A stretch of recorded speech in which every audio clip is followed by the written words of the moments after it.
حضرت انس بن مالک حدیث کے راوی، میری طرف دیکھیے گا، حضرت انس بن مالک حدیث کے راوی ہیں، توجہ کرنا۔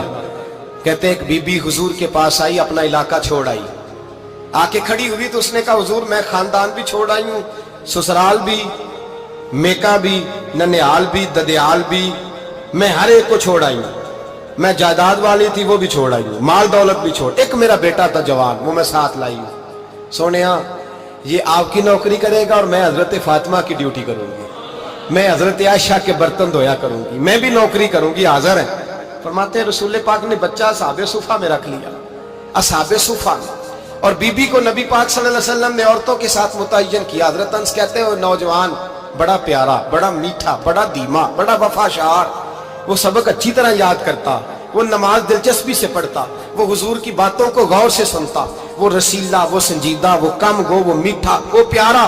کہتے ہیں بڑی دلکشا طبیعت، اس کی مقناطیسی سی شخصیت، طبیعت کھنچی چلی جائے اس کی طرف، بڑا حسین و جمیل وہ نوجوان۔ اس ماں بیٹے کے تذکرے ہونے لگے کہ بڑی جائیدادیں چھوڑ کے آئے، بڑے مال والے، انہوں نے بڑی قربانی دی ہے، ہر رشتہ ناتا توڑ کے رب رسول سے یارانہ لگایا ہے، اللہ بڑا بے نیاز ہے۔ وہ بچہ بیمار ہو گیا، شدید علیل ہوا۔ حضرت انس بن مالک فرماتے ہیں ہم قریب جا کے بیٹھے تیمارداری کرنے تو اتنا علیل ہوا کہ اس کا وجود کانپنے لگا۔ کہتے ہیں کچھ ہی دیر گزری تو اس نے کلمہ پڑھا، روح پرواز کر گئی، روح پرواز کر گئی، سننا روح پرواز کر گئی۔ کہتے ہیں نبی پاک صلی اللہ علیہ وسلم کو بلایا، حضور آئے تو آنکھوں میں آنسو۔ نبی پاک صلی اللہ علیہ وسلم نے سر پہ ہاتھ پھیرا اور پہلے حضور نے جملے ارشاد فرمایا تم غسل دو، کفن دو، میں خود اس کا جنازہ پڑھاؤں گا۔ پھر حضور نے فرمایا نہیں، اسے غسل نہیں دینا، ارادہ بدل گیا ہے، پروگرام تبدیل ہو گیا، اسے غسل نہیں دینا، کفن نہیں دینا۔ حضور کیا کرے؟ فرمایا اس کی اماں کو جا کے بتاؤ۔ یہ نہیں فرمایا بلا کے لاؤ، اماں کو جا کے بتاؤ۔ حضرت انس کہتے ہیں میں نے کوئی نرالا سا رنگ دیکھا، کوئی منفرد سا انداز دیکھا، ہمیں بھیج دیا اماں کو بلاؤ، اور خود نبی پاک اس کمرے سے نکل گئے اور حضور کے آنسو بھی یکدم خشک ہو گئے، مزاج بدل گیا، پریشانی بدل، اماں کو بلاؤ اس کی۔ پتہ نہیں ارادہ ہے محبوب کیا ہے، ارادہ ہے خدا کیا ہے۔ کہتے اس کی اماں کو جا کے خبر دی تو ماں کو تو بس کوئی اتنا بتا دے کہ بیٹا سائیکل سے گر گیا ہے، سائیکل سے گر گیا ہے۔ اماں ساری رات سوتی نہیں۔ ایک شاعر نے کہا تھا ایک مدت ہوئی میری ماں نہیں سوئی، میں نے ایک رات کہا تھا مجھے ڈر لگتا ہے، ایک رات کہا تھا مجھے ڈر لگتا ہے۔ یہ اپنے اپنے رنگ ہوتے ہیں، اپنا اپنا انداز ہوتا ہے۔ رمضان شریف کا مہینہ آتا تو میری اماں جی کہاں گری کا تیل منگاتی، چیزیں منگاتی، اور پھر زبردستی میں منع کرتا کہ اماں جی نہیں یہ آپ کیا کر رہی ہیں، میں تو تیل ویسے بھی ذرا کم استعمال کرتا ہوں، تو رگڑ رگڑ کے، اور نہیں کتابیں بڑی موٹی ہیں، فلاں چیز بڑی موٹی، اس کا رنگ تھوڑا نرالا ہے۔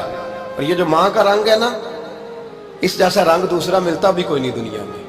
یہ اپنی مثال آپ ہی ہے۔ اماں کو کہا تیرا بیٹا، اماں ذرا دوڑی، گری، پھر اٹھی، پھر گری، پھر اٹھی، پھر گری، روتی ہوئی آئی۔ کہتے ہیں پیچھے وہ روئی، لیکن جب بیٹے کی میت کے قریب آئی تو اب نہیں روئی۔ کہتے ہیں ہمارے چہروں پہ نظر دے ڈالی اور کہنے لگی تمہارا کلاس فیلو فوت ہو گیا ہے، واقعی چلا گیا ہے؟ کہاں پردہ کر، واقعی کہاں؟ کہتے ہیں اماں نا زمین پہ بیٹھی اور پہلے اس نے بیٹے کے پیر اٹھا کے چومے، پھر سینے پہ رکھے، پھر وہاں سے اٹھی اور ادھر آئی، سر سجدے میں رکھا اور دونوں ہاتھ اٹھا کے کہنے لگی اے اللہ میں دولت کے لیے ایمان نہیں لائی تھی، اے اللہ میں جائیدادوں کے لیے کلمہ نہیں پڑھا تھا، مولا میں تیری بارگاہ میں آئی تھی تو میں تیرے اور تیرے رسول کو مان کر آئی تھی، خدا بندہ میں نے میکے چھوڑ دیے، سسرال چھوڑ دیا، ننیال چھوڑ دیے، ددیال، وہ دشمن تھے سارے دین کے، چھوڑ کے آئی، میں نے آرزوؤں کا بڑا مکان بھی چھوڑا، خدا بندہ بیٹے نے جانا تھا، مجھے شکوہ کوئی نہیں، لیکن خدا بندہ اب میرے سارے کہیں گے تو نے کلمہ پڑھا تھا تو تیرا بیٹا ہی چلا گیا۔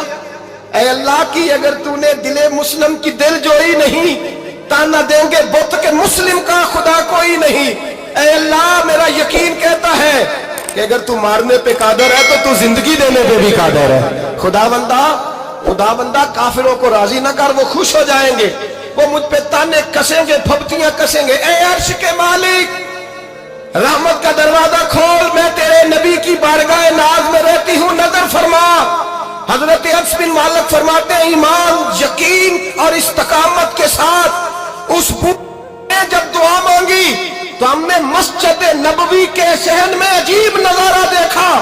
ایک ماں نے دعا مانگی تو بیٹا اٹھ کے بیٹھ گیا. کہتے ہیں بیٹا اٹھ کے بیٹھ گیا, کلمہ پڑھ تو وہ اٹھ کے بیٹھا, ماں نے سینے سے لگایا اور ماں اور بیٹا نعرے لگانے لگے, لوگوں سنو, قرآن بھی سچا, اسلام بھی سچا, اللہ بھی سچا, یہ مسجد نبی سچوں کا گھر, اور سب سے بڑھ کے اللہ کا رسول سچا, اللہ کے رسول سچے, محبوب سچے, مسجد میں رہنے والوں میں سب سے بڑھ کر سچے, رسول کائنات صلی اللہ علیہ وسلم کا دین سچا. فرماتے ہیں رسول پاک کو خبر دی تو محبوب نے مسکرا کے فرمایا میرے رب کی طاقتیں بڑی زیادہ ہیں, ان اللہ علی کل شیء قدیر, اللہ کی طاقت بڑی ہے. ایمان تھا, یقین, استقامت, بچہ اٹھ کے بیٹھ گیا. حضرت انس کہتے ہیں وہ حضور کے زمانے میں بھی حیات رہا, وصال ظاہری کے بعد حضرت ابو بکر کے زمانے میں بھی موجود رہا, عمر کے زمانے میں بھی موجود, حضرت عثمان کے زمانے میں اس کی ماں کا انتقال ہوا, اس نے اماں کو دفن کیا اور ماں کے بڑے عرصے کے بعد اس نے پردہ کیا. جب ہم اس کی طرف دیکھتے تھے نا, دیکھتے اس کی طرف تھے پر ہمیں اس کی اماں کا ایمان یاد آ جاتا تھا, ہمیں یقین, او بھائی کبھی تو نے رب کریم کی بارگاہ میں سر سجدے میں رکھ کے مانگا ہی نہیں, تو کبھی آیا ہی نہیں, ورنہ اس کے دروازے سے کوئی خالی جا سکتا, سوال ہی نہیں پیدا ہوتا کوئی خالی جائے, کوئی جاتا ہی نہیں, وہ بھیجتا ہی نہیں, اس کا انداز ہی نہیں, اس کا یہ کریمانہ انداز ہی نہیں, وہ بھیجتا ہی نہیں, وہ تو نواز دیتا ہے. ایمان, یقین, استقامت اپنائیے, اوڑھیے اپنی زندگی میں, اللہ تبارک و تعالیٰ کے ساتھ جڑیے. یہ دنیا داروں کے ساتھ ہم تعلق جوڑ کے رکھتے ہیں, کبھی ایسا میچ, کبھی ٹیلی فون, کبھی عید پہ مبارکباد, کبھی فلان جگہ, دنیا داروں سے جوڑ کے رہتے ہو, خدا سے جوڑ کے رہو. کبھی فجر میں جڑ جاؤ, کبھی زور میں جڑ جاؤ, کبھی تلاوت میں جڑ جاؤ, کبھی درود و سلام کی وجہ سے رب کریم کے ساتھ تعلق بناؤ, کبھی رمضان میں, کبھی ایمان میں, کبھی حج میں, کبھی عمرے میں, کبھی کسی غریب کی مدد میں, کبھی کسی لاچار کی مدد میں, کبھی بے کس کی مدد میں, کبھی مجبور کی مدد. جڑ جاؤ اللہ تبارک و تعالیٰ کے ساتھ, مضبوط ایمان, مضبوط قوت پیدا کرو, توانائیاں حاصل کرو, اپنے اندر خوبی پیدا کرو.